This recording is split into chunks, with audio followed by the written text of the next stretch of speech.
আসসালামু আলাইকুম রহমতুল্লাহি অবরকাতুহু। সম্মানিত দর্শক, বাংলাদেশের রাজনীতিতে এই মুহূর্তে যা কিছু ঘটছে কিছু বিষয় খোলামেলা আলোচনা করা প্রয়োজন। জনাব তারেক রহমান দেশে আসছেন না, এটা নিয়ে নানা রকম সমালোচনা হচ্ছে। আবার তিনি যে কোনো সময় চলে আসতে পারেন, এভাবে তাকে প্রভোগ করা হচ্ছে এবং তার আগমনটাকে নেতিবাচক দিকে না নেওয়ার জন্য বিএনপির যারা লোকজন তারা সর্বোচ্চ চেষ্টা করছে। প্রায় প্রতিদিনই প্রেস ব্রিফিং করে বলা হচ্ছে যে তিনি আসবেন অমুক অমুক দিন। তার গাড়ি এসে গেছে, গাড়ির ট্যাক্স কত, দাম কত, মডেল কি, বুলেট প্রুফ গাড়ি ইত্যাদির ছবি ইন্টারনেটে ভেসে বেড়াচ্ছে। তার স্ত্রী এই মুহূর্তে বাংলাদেশে আছেন এবং তিনি নিয়মিত তার মায়ের বাড়িতে থাকছেন আর শাশুড়িকে দেখতে যাচ্ছেন, কিন্তু মিডিয়ার সামনে তিনি কোনো কথা বলছেন না। তার কন্যা জায়মা, তিনি পিতার সঙ্গে আছেন। আর এই সময়টিতে তিনি আসবেন কি আসবেন না তা নির্ভর করছে বেগম জিয়ার যে শারীরিক অসুস্থতা সেটার চূড়ান্ত পরিণতির উপরে। তিনি যদি সুস্থ হন তখন এক ধরনের হিসাব হবে, আর তিনি যদি এই অবস্থায় থাকেন সেটা বিএনপির জন্য একটা নিদারুণ অস্বস্তিকর বিষয় হবে। এর কারণে আমাদের দেশের যে একটা নিয়তি বা নিয়ম, সেটা হলো দীর্ঘদিন যদি একটা মানুষ অসুস্থ থাকে তাদের প্রতি বা তার প্রতি মানুষের কোনো আকর্ষণ থাকে না।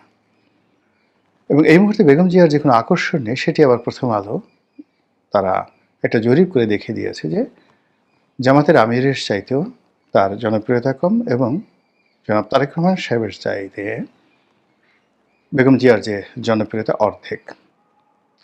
মানে ফাজলামো আর কাকে বলে? এর চাইতে রাজনীতির যে চাণক্য নীতি বা ম্যাকিয়াভেলি নীতি আর হতে পারে না। বিএনপির ১২টা বাজানোর জন্য এভাবে যখন সবাই চেষ্টা করছে, সেই চেষ্টা সর্বোচ্চ পরাকাষ্ঠা হলো তারেক রহমান সাহেবকে ভয় দেখানো। এবং তিনি ভয় পাবেন কতগুলো কারণ রয়েছে, যথেষ্ট কারণ রয়েছে এবং যাকে বলা হয় ইতিবাচক কারণ। ১ নম্বর হলো তিনি দীর্ঘদিন দেশের বাইরে আছেন। ফলে এই জনবল সম্পর্কে এই গত ১৮-১৯ বছরে কী ঘটে গেছে তিনি আসলে জানেন না। এখানে যে একটা জেনারেশন তৈরি হয়েছে, যে জেনারেশনকে সবাই বেয়াদব জেনারেশন বলছে। এই বেয়াদব জেনারেশনের নির্মমতা যে কতটা মানে সীমা অতিক্রম করেছে সেটা তিনি আন্দাজ করতে পারছেন না লন্ডনে থেকে। এর কারণ হলো সেখানে তিনি একটা সিভিল সোসাইটি ওন করেন। আমাদের দেশে যে কিশোর গ্যাং, কিশোরদের যে অপরাধ প্রবণতা, বিশেষ করে মিরপুর ১১ নম্বর, মোহাম্মদপুর, বেড়িবাঁধ এবং একই সঙ্গে যে উত্তরার ১৩ নম্বর সেক্টর, ১৩ নম্বর সেক্টর থেকে পার হয়ে আপনি যখন টঙ্গীতে যাবেন, টঙ্গী থেকে শুরু করে একেবারে গাজীপুর পর্যন্ত এই বিস্তীর্ণ এলাকাতে ৮ থেকে ১৫-১৬ বছর এই বয়সের যারা কিশোর রয়েছে তারা যে অপরাধের সঙ্গে ব্যাপকভাবে জড়িত হয়ে পড়েছে, এই অপরাধ প্রবণতা আমাদের দেশে কখনো হয়নি। এবং কোনো একটা সমাজ ঠিক যখন এই কিশোরদের অপরাধের কবলে পড়ে তখন সেখানে একটা ভয়ঙ্কর পরিবেশ পরিস্থিতি তৈরি হয়ে যায়। আপনি তাদেরকে ধরতে পারবেন না বয়সের কারণে, বিচারের আওতায় আনতে পারবেন না, আর এত ব্যাপক সংখ্যক লোকজনকে আপনি রিহ্যাবিলিটেশনের পর্যায়েও পুনর্বাসনের পর্যায়ে নিতে পারবেন না।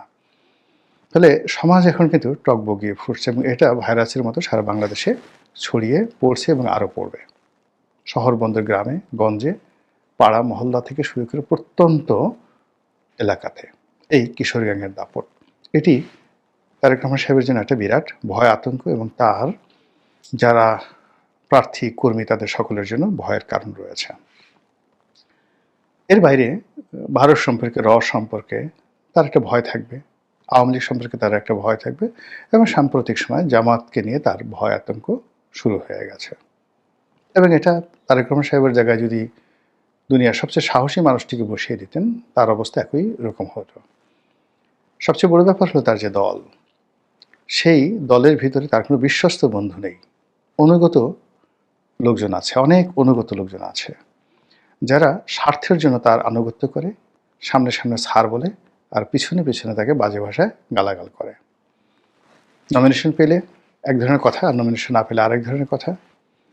এরপরে সবাই, মানে যারা আছে এই দলের মধ্যে, এই দলের সঙ্গে তাদের সম্পর্ক, তারেক রহমান সাহেবের সাথে সম্পর্ক সবই কন্ডিশনাল।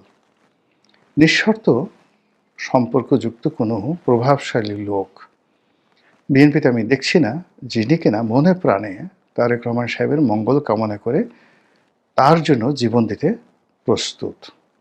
যেটা বেগম জিয়ার জন্য হয়েছে অতীতে, যেটা শেখ হাসিনার জন্য হয়েছে, বঙ্গবন্ধুর জন্য হয়েছে, জিয়াউর রহমান সাহেবের জন্য হয়েছে, এমনকি এরশাদের জন্য হয়েছে।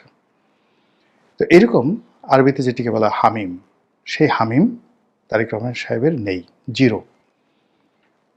এরপরে সাম্প্রতিক সময় আবার আরেকটি নতুন উৎপাত শুরু হয়েছে।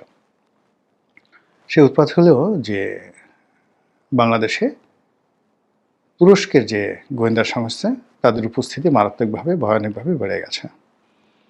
এবং স্বয়ং এরদোয়ান তিনি চাচ্ছেন, এই মুহূর্তে এরদোয়ান সারা দুনিয়ার সবচেয়ে আলোচিত আয়রন ম্যান, স্ট্রং ম্যান। এবং আপনি দেখবেন যে একটা মানে অনুষ্ঠানে এরদোয়ান, ডোনাল্ড ট্রাম্প এবং ইটালির যে বর্তমান প্রধানমন্ত্রী তিনিও ছিলেন। তো সেই সময়টাতে এরদোয়ান কতটা অ্যারোগান্ট, তিনি সেই ইটালির মহিলা প্রধানমন্ত্রী তাকে বললেন হ্যান্ডশেক করে যে তোমার সিগারেটটা ছেড়ে দেওয়া উচিত, তুমি যেভাবে সিগারেট খাচ্ছ এটা ভালো নয়, অনেকটা পিতৃসুলভ অ্যাটিটিউড নিয়ে। অন্যদিকে ইটালিতে এখন যিনি রয়েছেন প্রধানমন্ত্রী, তাকে বলা হয় দ্বিতীয় মুসোলিনি।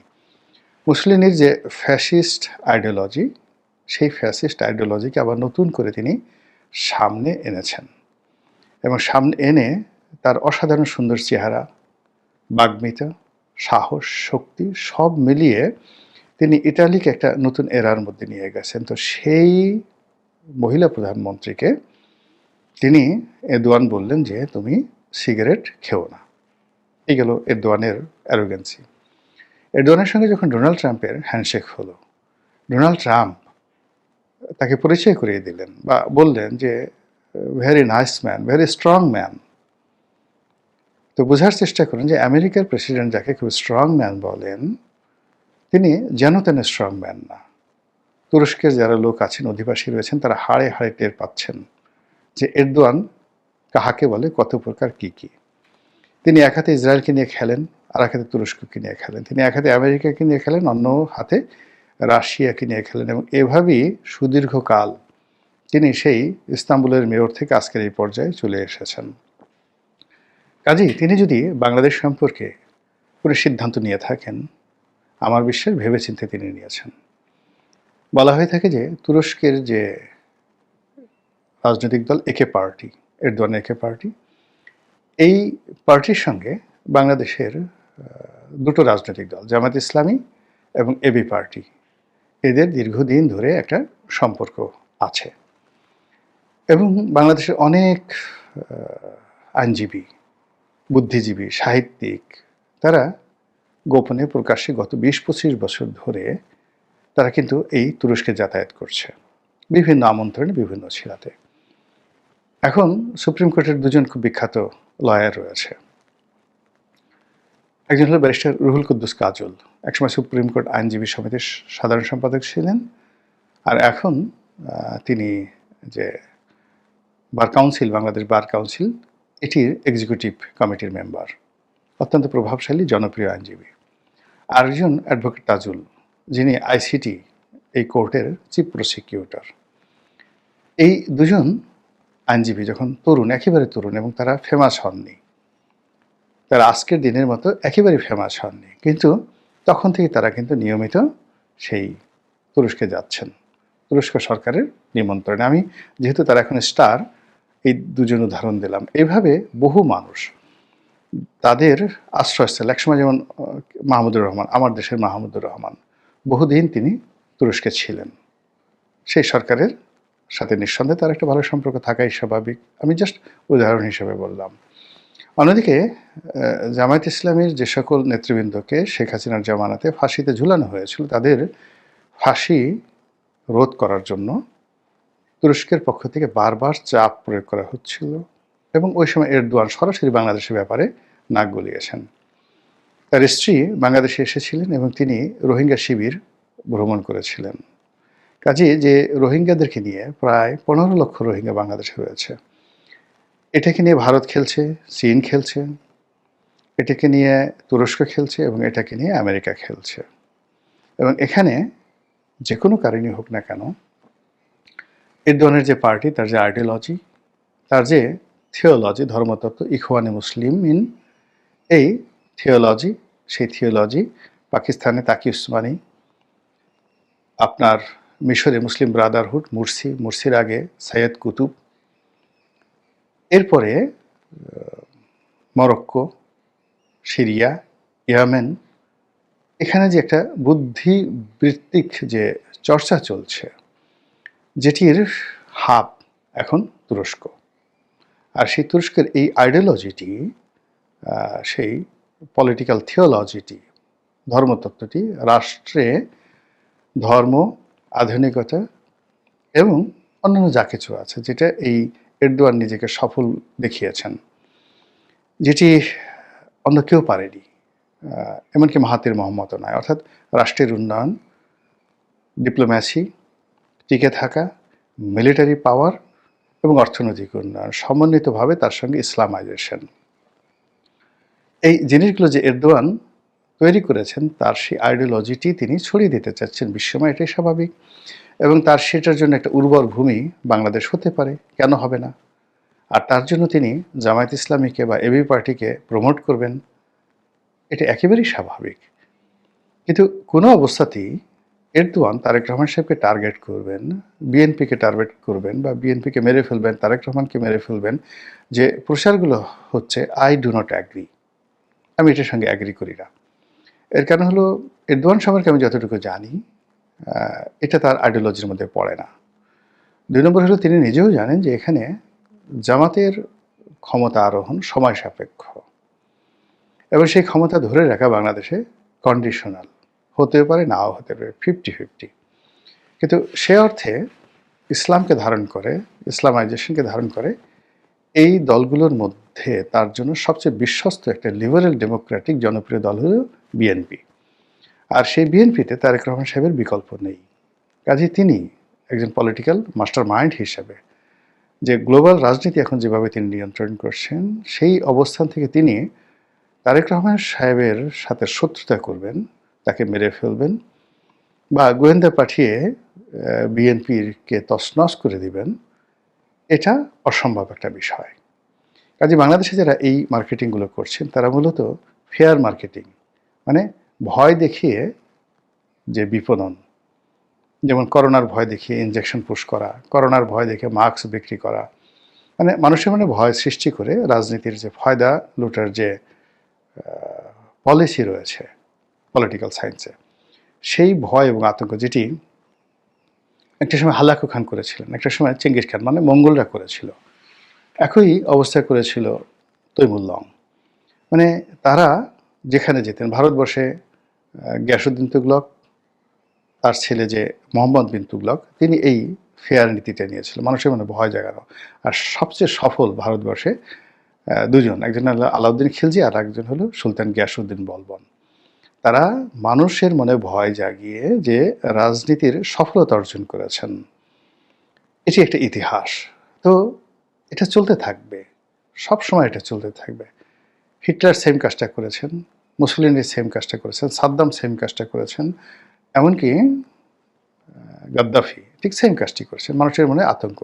আমাদের দেশেও শেখ হাসিনা কিন্তু এই চেষ্টাটা করেছিলেন, যে লোকজন তাকে ভয় পাক, প্রচণ্ডভাবে তাকে ভয় পাক, ভয় থরথর করে কাঁপুক, কাঁপতে কাঁপতে তারা কাপড় চোপড় নষ্ট করে ফেলুক। এই যে আতঙ্কের একটা মানে পরিবেশ পরিস্থিতি তৈরি করা, সেই তুলনায় কিন্তু তারা জুলুম অত্যাচার, মানে যতটা ভয় ছড়িয়েছে, আতঙ্ক, এই বাঘ এলো, ধরলো, খেলো, তার চেয়ে কিন্তু অপকর্ম কম, একেবারে তুলনামূলকভাবে কম। এরকম একটা অবস্থা আর কি। তো সেই দিক থেকে এখন যে ঘোলাপানিতে মাছ শিকার চলছে, রাজনীতির ময়দানে জামাতকে সামনে নিয়ে আসার যে প্রচেষ্টা চলছে, বিএনপিকে ব্যাকফুটেজে পাঠানোর যে চেষ্টা চলছে, বিএনপিকে নেতৃত্ববিহীন করার যে চেষ্টা চলছে, তারেক রহমানকে মাইনাস করার যে চেষ্টা চলছে, বেগম জিয়াকে মাইনাস করার যে চেষ্টা চলছে, এরই ধারাবাহিক যে কর্মসূচি, সেই কর্মসূচিতে এরদোয়ানের নাম যারা ব্যবহার করছেন, হয়তো তাদের সঙ্গে জীবনে এরদোয়ানের কখনো দেখা হয়নি আর হবেও না। মহান আল্লাহ আমাদের সবাইকে হেদায়েত দান করুন এবং হেফাজত করুন। আসসালামু আলাইকুম ওয়া রাহমাতুল্লাহি ওয়া বারাকাতুহু।